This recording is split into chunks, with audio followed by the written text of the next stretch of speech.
Hola, soy Adela. Bienvenidos al canal de Amigos de la Hispanidad, espero que el vídeo que vais a ver a continuación sea de vuestro agrado. Gracias por ayudarnos a difundir nuestra historia.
Pues sí que la tiene. Y la conexión de la leyenda negra con la ciencia, en el caso de España, tiene que ver con lo que podríamos llamar el mito del atraso científico español, ¿no?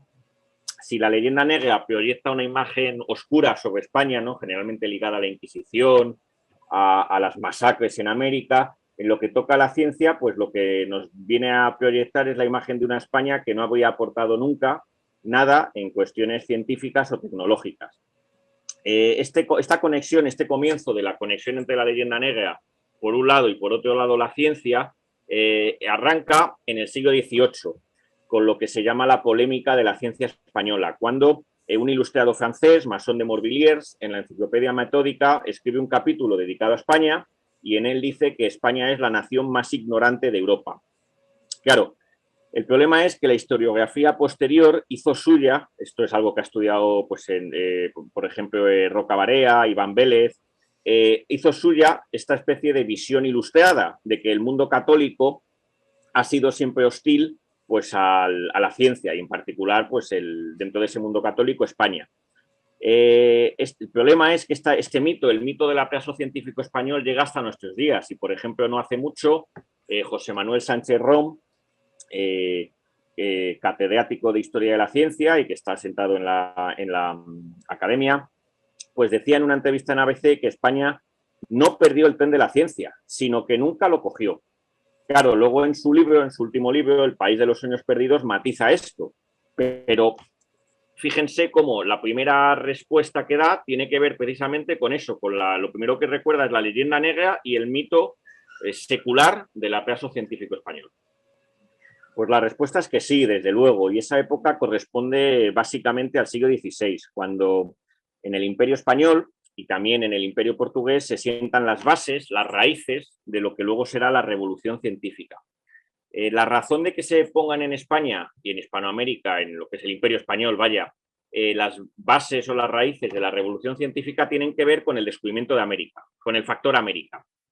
Esto de mirar América es algo que ya en el siglo XIX se da cuenta Juan Valera y en nuestro siglo, pues, por ejemplo, ha sido señalado, pues, por Gustavo Bueno, por Pedro Insúa y también por otros estudiosos, pues, en el ámbito más norteamericano, como puedan ser, qué sé yo, Antonio Barrera, Jorge Cañizares, y ya dentro de España, hoy Portugal, pues Antonio Sánchez, María Portuondo y otros estudiosos. Pero curiosamente, aunque sigue coleando la leyenda negra y el mito del atraso científico. Y, por ejemplo, un reciente libro que ha publicado Crítica, un libro estupendo que se llama La invención de la ciencia, de un historiador que se llama David Button, dedica muchísimas páginas a la importancia que tiene el descubrimiento de América para la revolución científica. Pero fíjense la paradoja, ¿no? Fijaos la paradoja. Señala como que las raíces de la revolución científica están en el descubrimiento de América. ¿Y cuántas veces cita a lo largo de 600 páginas a España? 4 ocasiones. ¿Cómo es posible que se está diciendo que el descubrimiento de América es el catalizador de lo que luego será la revolución científica, solamente cite a España, este anglosajón, en 4 ocasiones, ¿no? Aquí se ve otra vez lo paradójico del asunto. Bueno, profundizando un poquito en esto, en esas bases, en esas raíces de la revolución científica que se ponen en el mundo ibérico, pues habría que decir que tienen 2 aspectos, 2 caras, ¿no? Por un lado es por lo que tiene que ver con lo que se llama, que le llamaba Gustavo Bueno, la teoría de la esfera, la teoría del globo terrestre. ¿No? Tenemos la idea de que en la Edad Media la gente pensaba que el mundo era la Tierra era plana, pero eso no es cierto. Lo que más bien pensaban en la Edad Media es que había 2 esferas, una esfera de tierra que estaba sumergida en una esfera de agua. Y entonces, a partir de cierto punto, no había tierra. Dicho de otra manera, en las antípodas, no, en el hemisferio sur, no podía estar todo, no podía haber tierra, sino que tenía que estar todo, como si dijéramos, sumergido en agua. Claro, lo que demuestran los españoles, pero de forma empírica, experimental, con los viajes a América, es que en primer lugar existen antípodas secas y en segundo lugar que los trópicos también son habitables, es decir, empiezan ya a cuestionar a Aristóteles. Y claro, a partir de la vuelta al mundo que empieza Magallanes y culmina Elcano, Juan Sebastián Elcano, queda establecida pues que la idea, la teoría de la esfera, es decir, que el mundo, la Tierra, es una única esfera terrestre en la cual los océanos ocupan los huecos de esa esfera terrestre y están todos conectados unos con otros. Para que se vea la importancia de esto, Copérnico, en el libro que suele señalarse como el origen de la revolución científica, el libro sobre las revoluciones de los orbes celestes, ¿no? Donde se pasa del geocentrismo al heliocentrismo, él llega a reconocer la importancia que tiene esto, porque claro, solamente él puede poner a la Tierra girada alrededor del Sol si la Tierra ya es una única esfera. Y claro, esa demostración de que la Tierra es una única esfera es lo que compete a los españoles y a los portugueses.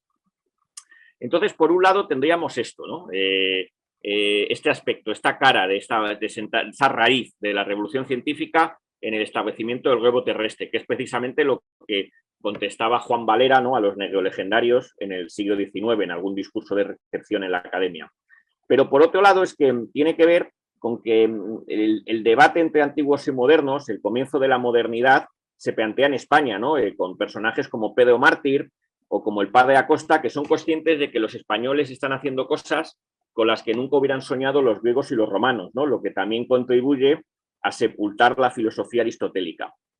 Y es que en España, ligado a ciertas instituciones imperiales, como la Casa de la Contratación o el Consejo de Indias, sucede algo muy curioso. La expansión imperial determina que hay que juntar la teoría con la práctica. Y entonces surge una disciplina que se podemos llamar la cosmografía, donde hay astrónomos, pero al mismo tiempo marinos, unos con otros juntos. Es decir, la teoría y la experiencia. Los que saben mucho de geometría, de la geometría esférica, con los que saben manejar aparatos como el astrolabio, la ballestilla o la brújula. Y entonces, esta metodología experimental, a ese nivel metodológico, que es algo con lo que luego nos va a acostumbrar la revolución científica, las bases se ponen en el Imperio Español, ¿no? Y el primer gran triunfo se podría decir que es precisamente ese, el viaje a América. Bien, las ciencias también despuntaron en España durante el siglo XVIII. Estoy pensando, por ejemplo, en las expediciones ilustradas a América, ¿no? Que se producen a lo largo de todo el siglo. Y también en el primer tercio del siglo XX, ¿no? En lo que se suele conocer como el periodo de la cajalización de la ciencia española, ¿no? Ligada a ese gran nombre, ¿no? Que es de la ciencia española, que es Ramón y Cajal. Ahora bien, en general habría que decir que hubo estancamiento durante los siglos XVII, XIX o el siglo XX después de la Guerra Civil, pero alto ahí, porque hay que matizar de nuevo, ¿no? Para no caer en el mito del atraso científico, hay que matizar mucho qué se quiere decir cuando decimos que estos periodos pues contrastan con los anteriores. Por poner algún ejemplo, ¿no? El siglo XVII, pues sí, se puede decir que hay una cierta atonía del desarrollo científico en la España peninsular, pero no se puede decir eso ni mucho menos en Hispanoamérica, en los virreinatos hispanoamericanos, porque allí se está asistiendo al esplendor de la ciencia virreinal. Estoy pensando, pues, por ejemplo, en el desagüe del Valle de México o en figuras de la talla de Fray Diego Rodríguez o Carlos de Sigüenza y Góngora. Lo mismo habría que decir en el siglo XX tras la Guerra Civil, durante el franquismo, ¿no? porque el franquismo inmediatamente, es verdad que se produjo como consecuencia de la guerra civil un parón científico-tecnológico importante, pero inmediatamente se va a fundar el CSIC, e incluso durante el franquismo, para no caer en el mito del túnel, ¿no? Como si entre el 39 y el 75 aquí no hubiera habido nada en España, ¿no? Pues hay que señalar, pues, por ejemplo, hitos como sería el despuntar de la ingeniería de presas. Pues, por ejemplo, estoy pensando en las presas construidas en los saltos de agua de las Arribes del Duero, en Salamanca, donde, por ejemplo, hay la presa de Aldea Dávila, pues constituyó un hito tecnológico para la época, ¿no? Siendo en su momento la primera central excavada en una caverna o con un, por cierto, o con un tamaño, unas dimensiones que solamente estaban superadas por una presa que se construyó en el mismo periodo de años, en la misma década, en la Unión Soviética. Con lo cual, quiero decir que, de nuevo, aquí hay que matizar, ¿no? No hay que caer en el maniqueísmo de contraponer la luz a la oscuridad. Bueno, lo primero que hay que decir es que a la hora de investigar las causas, los diversos factores que pueden estar detrás de esos periodos de una mayor atonía, pues hay que tener mucho cuidado, ¿no? Es verdad que suele aducirse esos factores, ¿no? Echarse la culpa a la Inquisición, a la represión religiosa o a la expulsión de los judíos.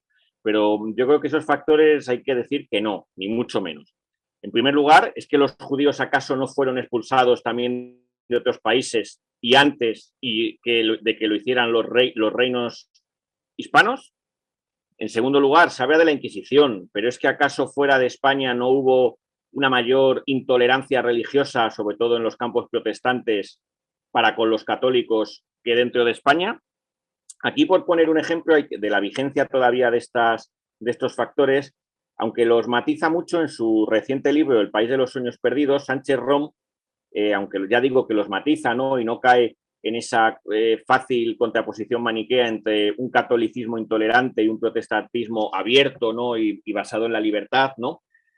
Llega en algún momento, no obstante, a decir lo siguiente: si uno puede llegar a imaginar que Felipe II, con su intransigencia religiosa, hubiera sido capaz de acoger, ¿no?, a un astrónomo protestante como Kepler, ¿no?, como sí que hizo, por ejemplo, el emperador Rodolfo en Centro Europa.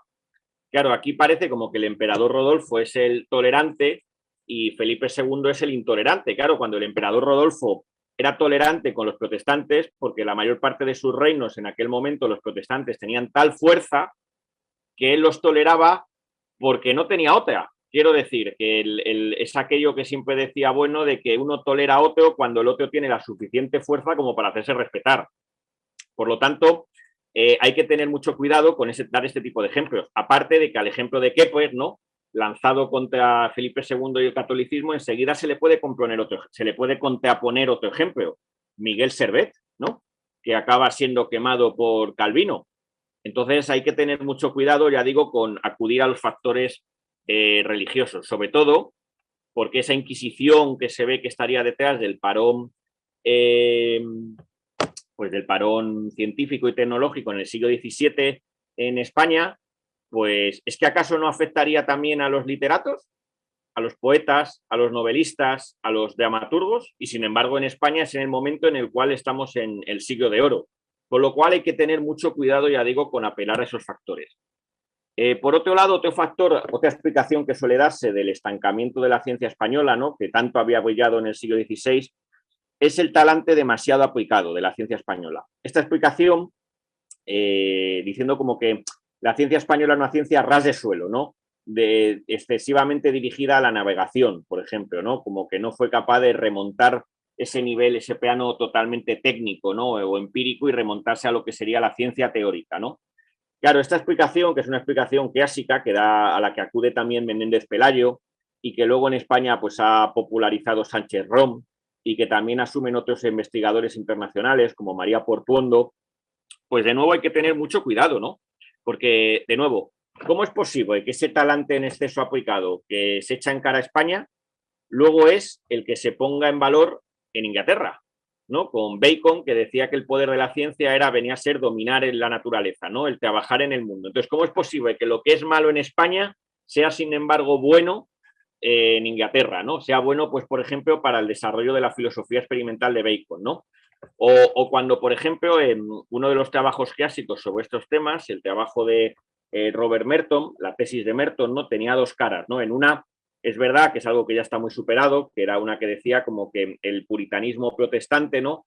Era el germen ideal para la ciencia, ¿no? Pero luego también tenía otra parte en la cual decía, investigaba cómo la mayor parte de investigaciones científicas de la Royal Society en el siglo XVII tenían intereses prácticos. Entonces, de nuevo hay que matizar mucho aquello de la excesiva nivel de aplicación de la ciencia española, ¿no? Porque cómo es posible, ya digo, que lo que era malo en un país, en un estado, en otro sea, sin embargo, alabado. Entonces, ¿dónde habría que buscar, a mi juicio, esos factores que explicarían los parones, ¿no? Los momentos en los cuales la ciencia española del XVII, por ejemplo, o del siglo XIX, no se desarrollan al nivel de otros estados, ¿no? Bueno, pues yo creo que habría que verlo en una conjunción de factores sociales y políticos, ¿no? Si durante el siglo XVI la expansión imperial pues estuvo detrás de que se buscase juntar, qué sé yo, a los teóricos con los artesanos, ¿no? La teoría con la praxis, por así decir, provocando una dialéctica entre ambas. El problema es que el siglo XVII es un siglo que España, por ejemplo, vive a hierro y fuego. Es un siglo tremendamente convulso. Igual, por cierto, que el siglo XIX, ¿no? Con las guerras entre liberales y carlistas. Y claro, a mi juicio, en ese siglo, sobre todo en el siglo XVII, que es lo que tengo más estudiado, la impronta social podría hacer que fueran mucho más necesarios, pues qué sé yo, soldados, funcionarios o teólogos para gobernar y mantener el imperio español que, por ejemplo, qué sé yo, lo que serían los filósofos naturales en el resto de Europa. Y eso es, a mi juicio, esos factores, ese tiempo convulso, esa época de sangre y fuego, ¿no? Lo que estaría detrás de que, por ejemplo, en el siglo XVII en España no cristalizaran las técnicas y los aparatos que luego estarían detrás de ciencias como la astronomía o la mecánica o la física. Ahora bien, yo creo que en cualquier caso, ¿no? Y como conclusión, yo creo que convendría evitar la visión lineal de la historia, ¿no? Una visión que en el fondo es teológica, pero también al mismo tiempo teleológica, ¿no? Donde como que todos los estados habrían de seguir el mismo camino y los mismos ritmos, ¿no? Entonces yo creo que esa visión hay que romperla totalmente, esa visión lineal de la historia. Porque claro, si uno acepta esa visión, parecería como que España y Hispanoamérica lo que tendrían que hacer es siempre seguir el rumbo que han marcado los países protestantes, ¿no? Sin que nunca consigamos ponernos, estemos siempre a la cola, ¿no? Y que siempre estemos detrás de ellos, ¿no?